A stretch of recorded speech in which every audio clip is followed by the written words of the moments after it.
Hi everybody, I'm Scott, and welcome. Today I want to do a response video to our 20 favorite novels by that the Bookish Bryants did. Scott and Becky over there at the Bookish Bryants. They said we're going to do this for fun, and they did our favorite 20 novels. So I'm going to do my favorite 20.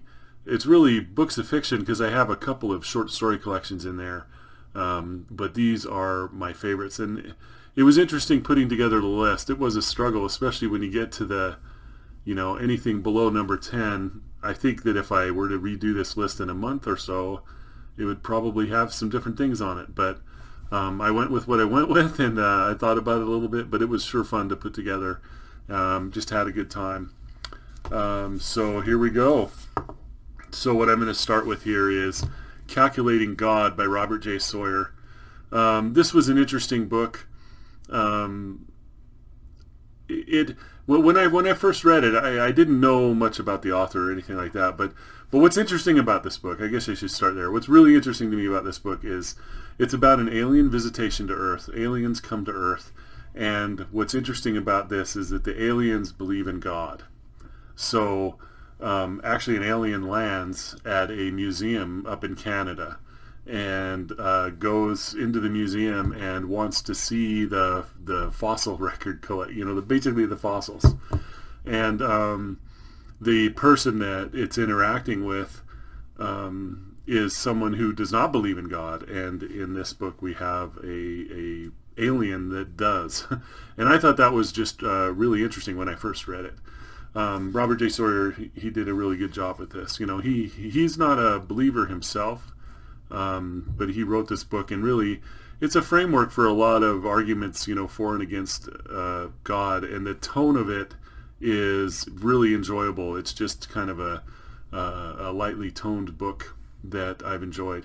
Now, Robert J. Sawyer, I think he's best known probably for Flashback, a novel called Flashback, because it was a TV series, a short-lived TV series where everybody in the world suddenly fell asleep in a way and had a dream about 20 years in the future, but they were actually, like, their consciousnesses were present 20 years in the future.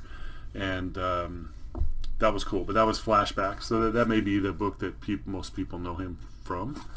But there it is, number 20. So here's, now number 19, Becky and Scott were talking about series and stuff, so I couldn't leave this off the list. Just Star Trek books it's something that's been in my life for a long time, and I've recently rediscovered them. In fact, I just read this one, Death in Winter. And the reason that I read it, well, first of all, just through the years, some of the authors that I've liked very much, Diane Duane, Peter David, gosh, I could probably think of a lot of others. Even there was one of the William Shatner books that I think he wrote with Judith and Garfield Reese-Stevens, that was just really great. That my favorite one was called The Return. But there's a lot of, Vonda McIntyre's another one. So, but this book here, I haven't been too thrilled with the new Star Treks that are out, and but I do love The Next Generation. I love Voyager. I love, with Deep Space Nine and The Next Generation and the original series.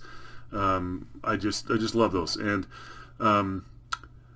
but this book sort of fulfills what I think a lot of Star Trek fans wished that had happened, and that's that they continued on, after Nemesis, with like another TV series. So this book starts right after Star Trek Nemesis, which was the last movie that they made, that this group made, was Captain Picard and Beverly Crusher on the front. And it's the first book. I discovered a website called Star Trek Litverse, and I'll put a link to it down here. But on there is a massive list of Star Trek novels that start with this one, that the person that was doing the website called a post-Nemesis reading order is what he called it. And there's got to be like 50 books on there.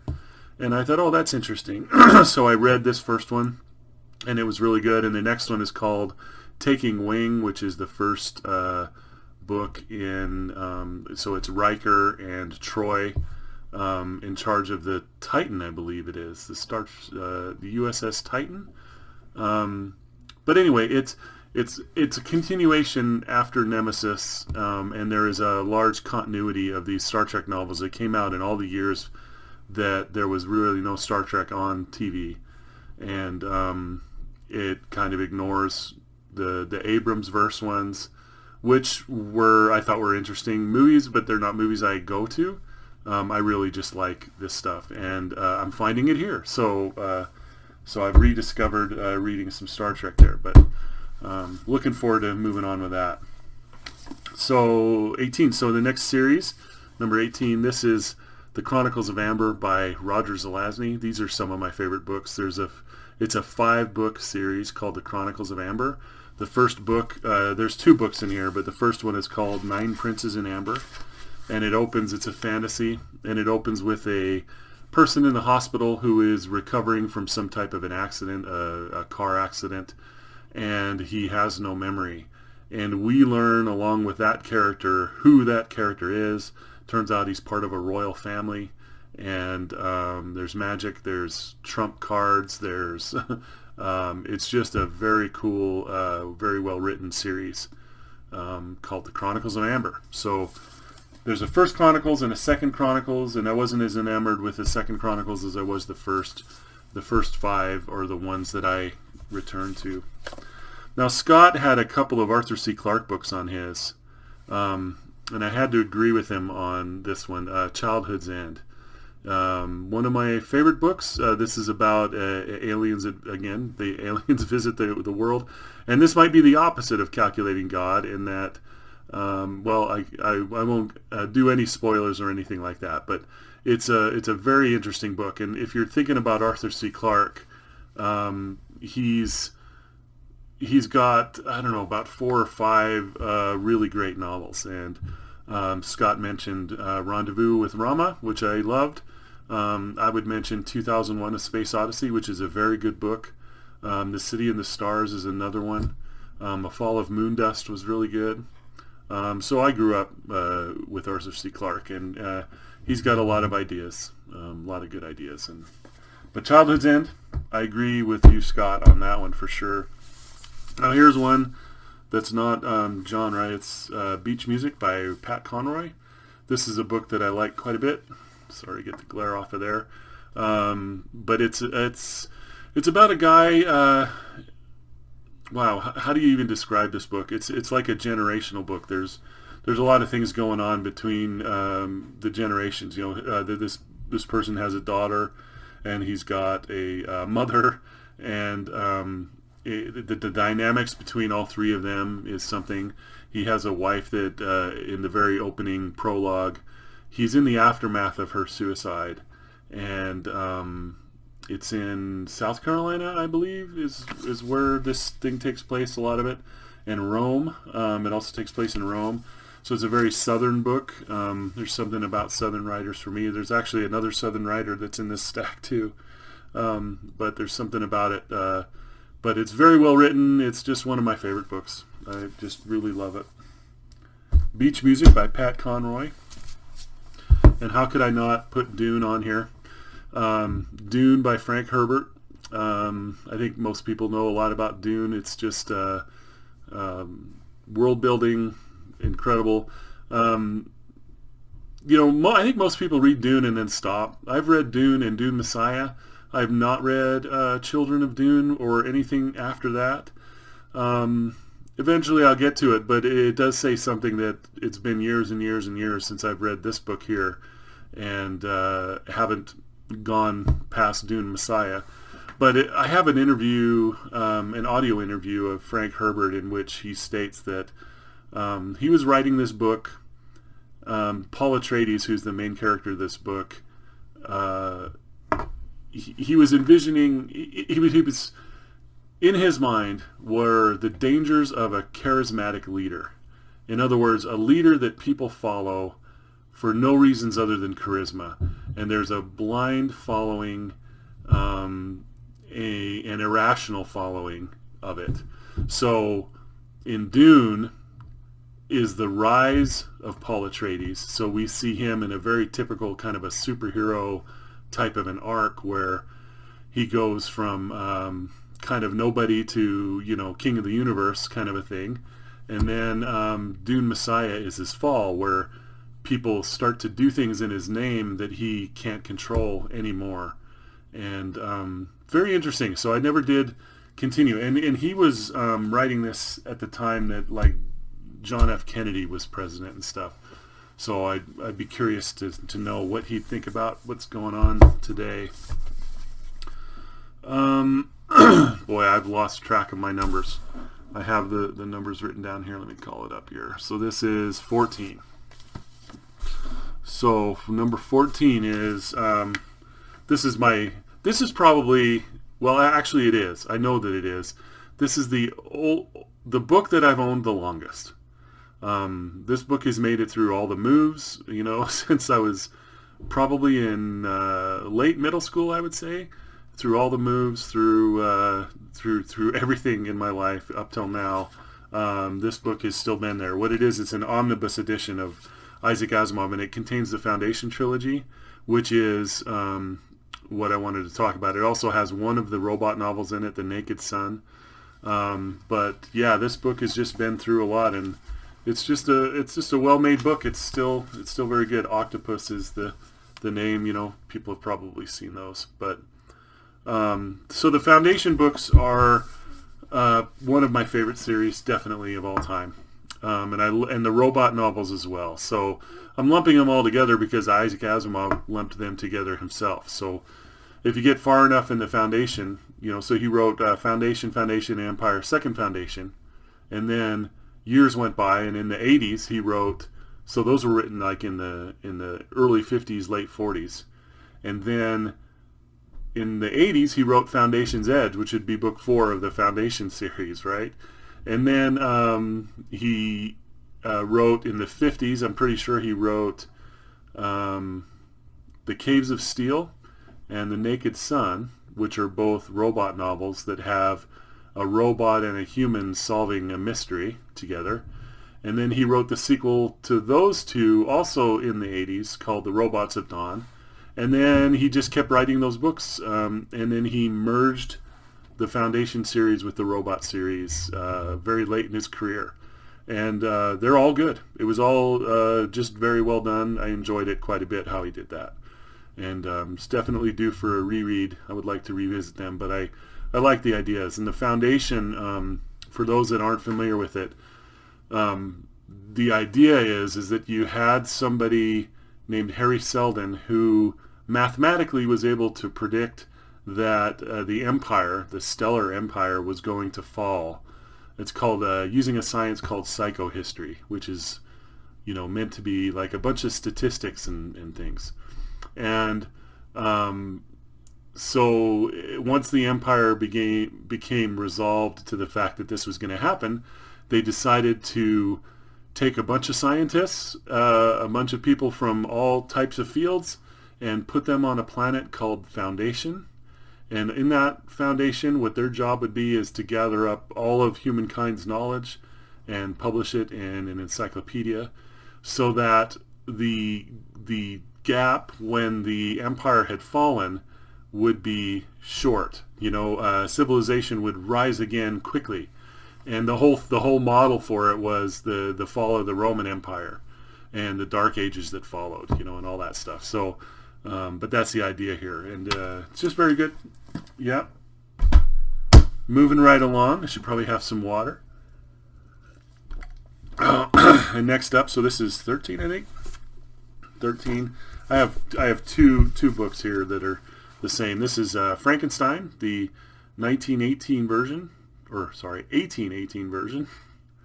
So I just love this book, and this is also a copy of it.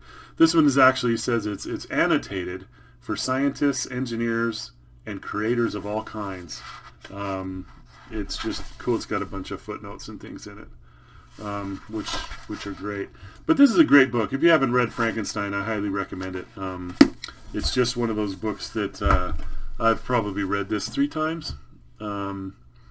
But I really like it, and I prefer the 1818 version. For those that don't know, she wrote it was published in 1818, and then she revised it a bunch in 1831, and that was the the version that got published and spread out the farthest. But the 1818 version is, I think a bunch of people prefer it. And but yeah, I would highly recommend that book as well. And next up, 12, Pavon. Yeah, this is such a great book. Keith Roberts, Pavon. What this is a fantasy that is written in an alternate universe where the time of the Catholic Church. So I guess you could say the Renaissance never happened. I think that's the premise. The idea that the Catholic Church continued in its domination of thought. So it's almost like a continuation of the medieval. And it would do things like ban internal combustion engines, for whatever reason. But that's the universe in which this was written. And, they banned communication. So a lot of technological advancement did not take place. Now, even though I object to that view of what the church did, this is a fascinating, really great book. I really, really enjoy it.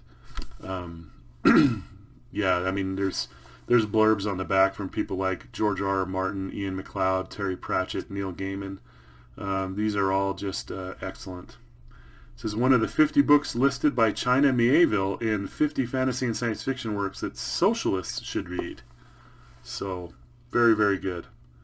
It's really, really a great book. And number 11, I had to pick a Bradbury for sure. I struggled as to which one, and this is one of the short story collections that I picked. I picked his short story collections because I do like his novels. Like Something Wicked This Way Comes is a favorite. The Martian Chronicles is really a collection of short stories. Fahrenheit 451 is a great book. But I really like him in the short fiction just a lot. And in this book, there's a few stories like Skeleton. The Emissary is a wonderful story. But Ray Bradbury is October. So the October Country. Oops, I really like this cover too. If I can. Yeah, I'm trying to. There we go. But love the cover. This is an older copy. Nowhere near a first edition or anything like that. But this is one of my favorite books. I open this book up at least once a year and look at that. Now next up is Harlan Ellison. I'm not really sure which book to pick of his. Again, he's a short story writer. This is called I Have No Mouth and I Must Scream. I have a book, a collection called Top of the Volcano, which is his... it's a collection of every story of his that had won an award, and it's a fairly thick volume. But he's like a genre of his own. It's really hard. And I got to say that if you want to experience Harlan Ellison's writing, I guess it's... I love him on audio, is my point. If you can get a Harlan Ellison audiobook, that's the way to listen to his stories. He even liked it that way. I got to interview him one time about audio because I used to write for a website that reviewed audiobooks and things, and I got to interview him and I talked to him specifically about audio, and he was one of the early people who used to record himself reading stories and put them out himself on vinyl and things like that. So really good stuff. But here's a table of contents of this particular volume. But some of his stories that I like the best are Repent, Harlequin, Said the TikTok Man, I Have No Mouth and I Must Scream. Gosh, there's just so many. Adrift. There's one called Adrift on the Islets of Langerhans or something like that. Pretty Maggie Money Eyes. Yeah, and this one's even autographed. This is one of those books that I ordered and it came in autographed. I did get to meet him in person one time. The interview I did was on just over the phone, but I did get to meet him in person. And here's the most recent book on the list. Lent by Joe Walton. I just love this book. In fact, just trying to explain it is going to make me want to read it again. So what she has done here, Jo Walton, the author, is she took some Christian, you could call it mythology, or just using Christianity as a worldview that she tweaked like you would in a fantasy book. You take this, just the whole idea of demons, and gave it a little bit of a twist, and then wrote a novel in that. And that's called Lent. It takes a minute to get going. You get through about the first 50 or 60 pages, and then suddenly you're like, whoa, this is really something. So, there's a person who can see demons at the very beginning of the book. He's called to a monastery, I think, and then he goes in there and he can see demons climbing around the walls and things. And he exorcises them, sends them home, and but that's the power that he has, and that's the character we're dealing with, and the character is called. He's somebody that actually existed in history, I think, if I understand that correctly. Let's see, the very opening lines. Have the gates of hell been opened? Shrieking demons are swarming all over the outside walls of the convent of Santa Lucia. Everywhere the light of their lanterns reaches. It's unusual to find so many demons gathered in one place. They are grotesque and misshapen, like all the demons Brother Girolamo, that's the name, has ever seen. Stories abound about demons that can take the beautiful human forms for the purposes of seduction and deceit. But if there is truth in them, God has never revealed it to him. He sees only the monstrous and misshapen. Some are almost human. Others seem twisted out of animal form. I think I'm just going to go ahead and read this whole thing. How long a video can we put on YouTube? But this is a great, great book. Lent. I think it came out in 2019. Let me verify. Pretty sure that was 2019, which makes it easily, 2019. Easily the most recent book on my top 20 list here. Easily. All right, I can't leave off Ender's Game. Ender's Game by Orson Scott Card. When I first read this, I was in college. Would have been about, 1987 or something. And I remember borrowing this book. It was a Friday evening, and I borrowed it from my RA, who's still a good friend of mine, in the dormitory, right? There's an RA, and he lent it to me, and I went to my room, and I started to read it, and I did not put it down till it was finished. I read it completely all the way through, and it's not a very big book or anything, but in the paperback it was like 300 pages long. But it is probably the book that I've read the most times in my life, and I just really enjoyed it. It just clicks. So just a very good book. Wow. And it has a sequel called Speaker for the Dead, which is a completely different kind of novel.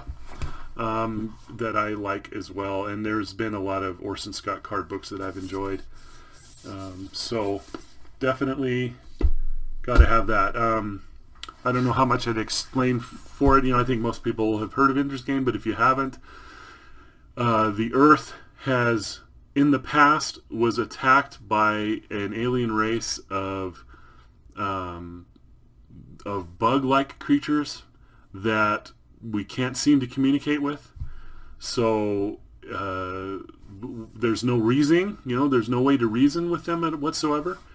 And we defeated them in battle. They invaded the Earth, they invaded the solar system, and the human beings won that battle. And then they have decided that what they need to do, the reason that they won the battle is because there was a person named Mazer Rackham who was like the genius, the person who figured out how to win. And now the whole planet has decided that what they need to do is find the next genius military person that they can use to win the next battle which they know is coming.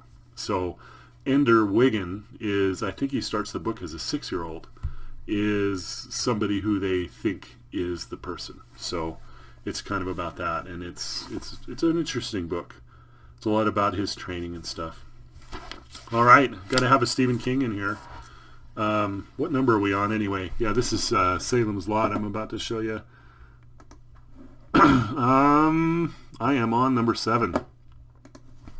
So Salem's Lot.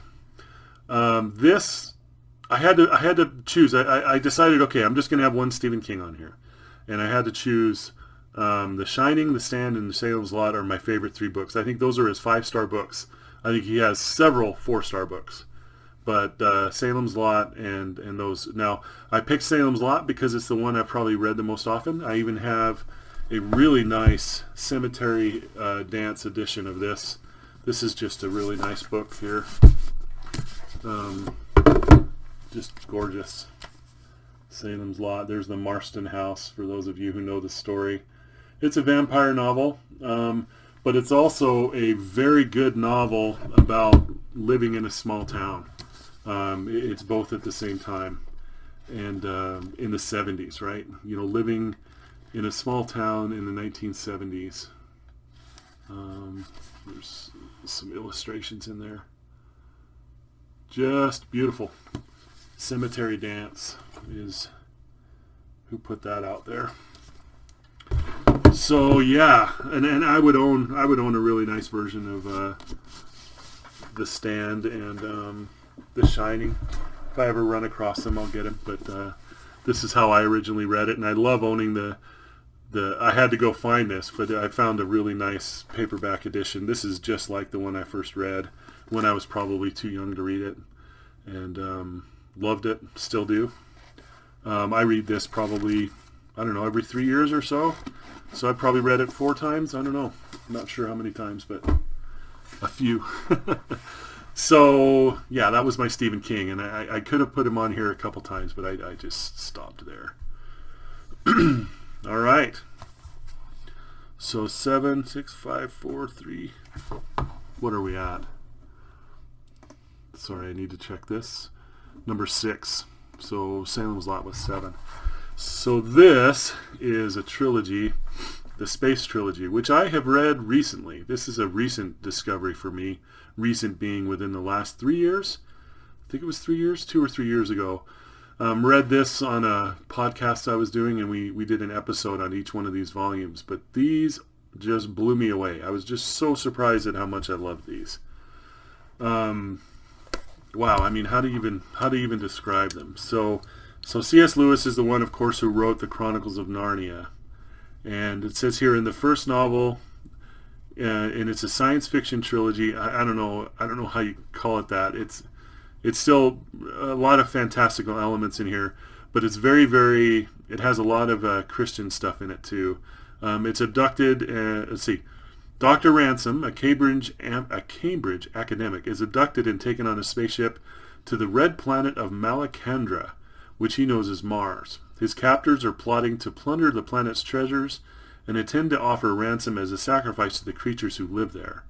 Ransom discovers that he has come from the silent planet, Earth, whose tragic story is known throughout the universe.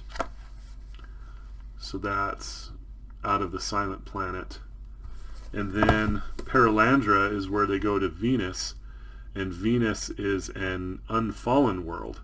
Like the Earth is fallen, and Venus is not. So, super good. You see, in the second novel in C.S. Lewis's exciting science fiction trilogy, Dr. Ransom is called to the paradise planet of Perilandra, or Venus, which turns out to be a beautiful, Eden-like world. He is horrified to find that his old enemy, Dr. Weston, has also arrived and is putting him in grave peril once more. So, just fascinating. I mean, this book, just the descriptions of this book, of this planet that's not fallen, and I'm not even going to be able to do it justice. It's just beautiful, the descriptions of things. C.S. Lewis just did a wonderful job. And then That Hideous Strength is a different kind of book. The main character from the other 2 books shows up in here, but he's older, and it has a lot to do with sort of it's like a university. Let me see if the description kind of alludes to it. It says, newly married Mark and Jane Studdock are drawn into the events very far out of the ordinary. The morning after a horrific nightmare about a decapitated head, Jane sees the same face in a newspaper and has the growing feeling that she is being warned of something real and ominous. And then meanwhile, Mark has been enticed to join the National Institute for Coordinated Experiments, which aims to control human society. And he is drawn into the sinister, as he is drawn into this sinister organization, he discovers the truth about his wife's dreams, while she seeks help at a community called St. Anne's, led by the charismatic Dr. Ransom, who is the guy from the previous books. So, really, just fantastic. I enjoy those books a lot. Definitely. It's like I want to reread all these now. Just all 20 of them. Speaking of rereading, here we go with Beowulf. This is my favorite translation so far of Beowulf. I have other ones that I want to get to, but I read this like annually now at least. I just love this. Did a close reading on it one time, and ever since then I've just been enamored with it, and I just pick it up. But it's just something I constantly return to. So again, this is my favorite translation to date. I'm going to start reading other translations as I have, but I'll continue to do that. But Seamus Heaney is my favorite one. But yeah, it's a very good book. It's, it was written back in the gosh, I'm not going to remember exactly when they found it. There's a little bit of argument about when it was written, but it was I don't know, like 1000 AD. And now I'm probably going to be embarrassed that I'm getting that wrong, but so I recently got this book in. I saw this over on Noah's channel, and I said, oh, I need a copy of that, because the one I have is on Kindle, but I wanted a short story collection of Flannery O'Connor's, and I just like this one. It's really nice. Yeah, just getting glare off of there. But it's really nice. Flannery O'Connor short stories. A Good Man is Hard to Find is the book that I would pick as this, because that's the first book of hers that I read. I read the short story, A Good Man is Hard to Find, and I was completely blown away by it.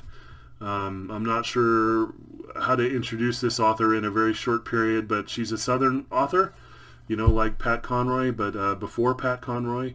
And every one of her stories just packs a wallop. She likes to hit people with a shovel. And it's like you're just hit with something. There's a lot to say. In fact, Dean Koontz has a thing here. No volume of short fiction from the 20th century is the equal of the complete stories of Flannery O'Connor. And I guess I would agree. I think I've read all of the short stories in here, even though I just got this book. I'm pretty sure I've read them all, but I'm definitely going to do it again. Their stories have a profound effect on me. Her stories do. So, and plus, there's something about when you think about a story and you're like, wow, that really affected me somehow, but I don't quite understand what's going on here. What exactly is it? And then when you sort of untie it and figure it out, and I don't know, there's something satisfying about doing that. But Flannery O'Connor demands that kind of attentive reading and that amount of attention after you read it. It requires a lot from the reader. All right, in the top 3, Hyperion, and its 3 sequels: Hyperion, The Fall of Hyperion, Endymion, and The Rise of Endymion. Just a fantastic science fiction thing. What you see there on the cover is the Shrike. This first book is the one that I think is the best. It's a masterpiece in my opinion. It's like a Canterbury Tales. There are pilgrims headed toward the planet Hyperion, on which is the Shrike. It's like a religious pilgrimage that they're going on. Every person in this ship that's going through space towards Hyperion has a reason for wanting to go to the Shrike. They're off to see the wizard in a way.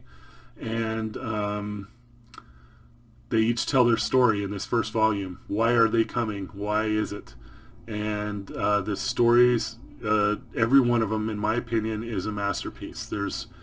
To me, there's not a story that I disliked. They are intense, sometimes violent, but it is just an incredible thing. Some of the most affecting fiction I've ever read is in this book. You know, there's two stories that come to my head immediately that really just are so powerful that are in here, and it's a science fiction book. So Dan Simmons, quite an incredible job here. Hyperion. The whole series is what I would list. And then, of course, I say of course, you know, it shows up in so many things it's almost become cliche, but that makes me happy because this book here is just amazing. I don't read a lot of epic fantasy. I just don't. There's not a specific reason. It's just not something that I'm hugely attracted to. I read some of it, but not much. But Lord of the Rings is just amazing. It's very deep. There's a lot of great messages in here. There's just the story is wonderful. The world is wonderful. How could, you know, what can I say about it that so many other people haven't said? But it's just one of the finest things I've ever come across in my reading experience. And I haven't read it near as much as a lot of other people do.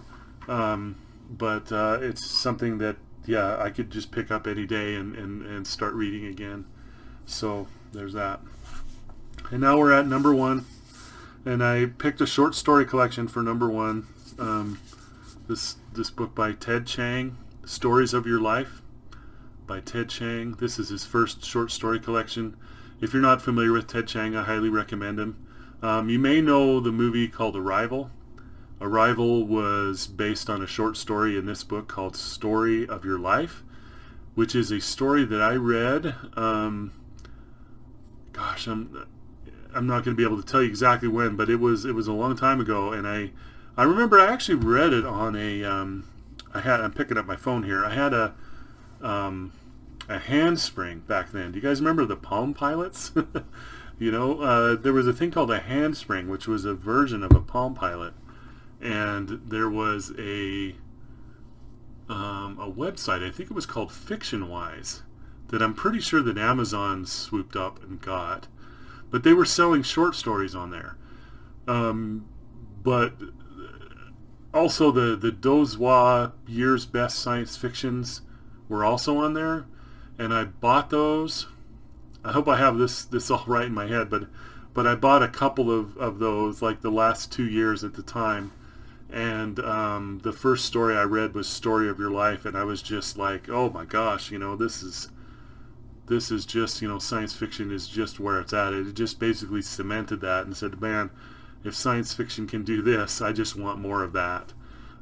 So Ted Chiang is someone who, he takes a philosophical idea, and then in his stories he kind of works out what the implications of it would be, you know, if it were true. And he's just an idea explorer, but he's not, you know, like Isaac Asimov, who I showed earlier, is also an idea explorer, but Ted Chiang brings everything. He's a modern writer who brings the emotion of people in there with him. You know, a lot of the older science fiction, you know, the characters are practically interchangeable. It's not meant to be any kind of a character study. It's meant to be an idea study. But Ted Chiang has all of that. He brings it all. It's like, you know, the ideas, what is the impact of these ideas on a person? You know, so the very first story in here is called The Tower of Babylon. And it's about these guys that are trying, you know, in the ancient world, trying to build a tower all the way to heaven. And that's your table of contents. But yeah, this is my favorite book. I lend this to people all the time. I tell people all over, you ought to read this. So there it is. That's the number one. So wow, 40 minutes, I think. Definitely my longest video ever. If you made it this far, thank you so much for watching, and talk to you soon.